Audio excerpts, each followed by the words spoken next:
Improvements all the way around. Kevin Keatts, first year, gets 19 wins at UNC Wilmington. Of course, nobody expects anything after that, right, Kevin? I mean, no pressure on you to maybe bump it up into that 20-win category, right?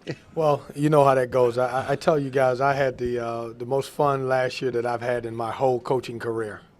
You had a share of the conference regular season title. We mentioned the 19 wins, first postseason appearance since 2006.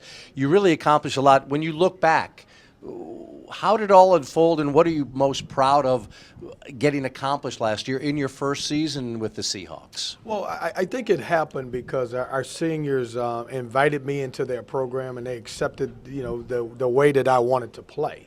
And, we came in with an up-tempo style. And, I said at this show last year, our seniors had lost 65 games going into the senior year. And in order for us to turn the program around, they had to open up to new things, and they did. And I was just so proud of those guys because we were able to turn the program around.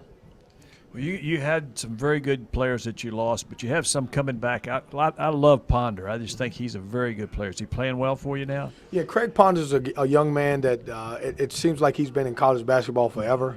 He played for me at Hargrave Military Academy many, many years ago, and he's had a great summer and, beginning of practice, and certainly we need him to be one of the leaders on this team.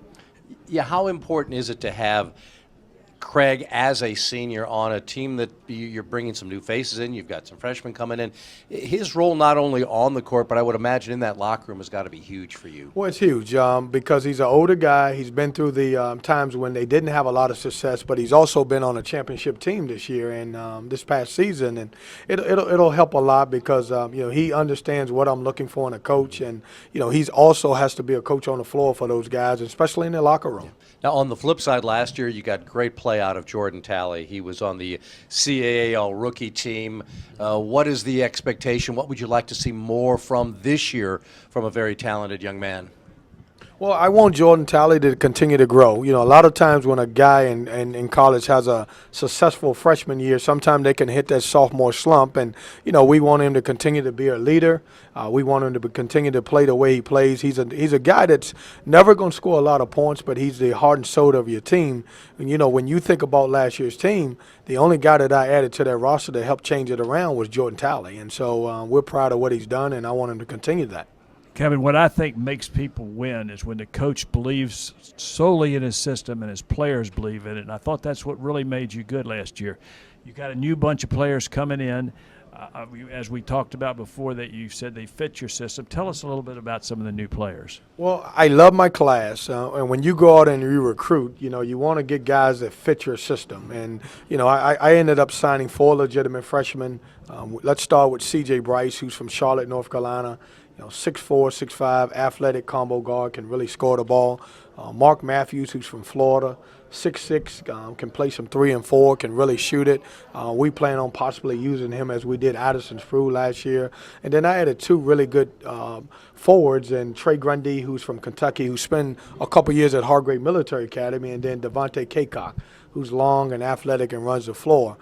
My biggest impact guys should be the transfers. When you talk about Denzel Ingram, who sit out last year, who was in the program, he played for Charlotte and started for Charlotte and has a chance to be a really good point guard with us to complement Jordan Talley.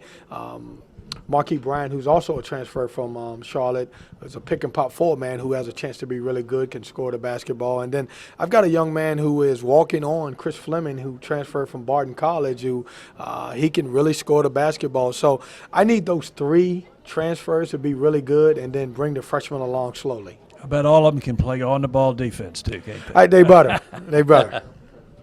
Charlie's been asking all the coaches about the rule change, the change of the 30-second clock. How do you think that is going to affect college basketball and your team in particular?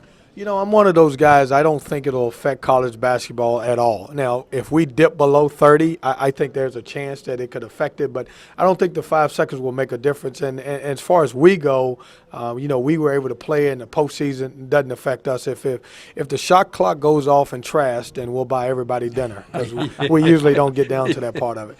Now, speaking of that, it's been a few years since I've been able to do a game down there, but I always remembered as soon as you walk in the building, you feel the humidity. As you had that season unfold in your first year. How much of a value is that building to you? I'm telling you, I had no idea how great that building was. And, everybody would tell me, coaches would stop me and say, I've never won in Trask. And I said, really? And I knew how good they were between 2000 and 2006. But it's a great home court advantage because we've got passionate fans. We got unbelievable students. That's one of the reasons why, last year it bothered me a little bit because we could only play 3 non-conference home games. And what I did this year is I wanted to flip the schedule, and I wanted to make sure that our home and neutral games were greater than our road. And, we started the season off with the first 3 games at home. You're sitting beside one of those guys that never won in Trask, so I know exactly what you're talking about. Kevin, listen, congratulations. A great start at UNC Wilmington, and best of luck this year. Thank you, guys. Kevin Keatts of UNC Wilmington.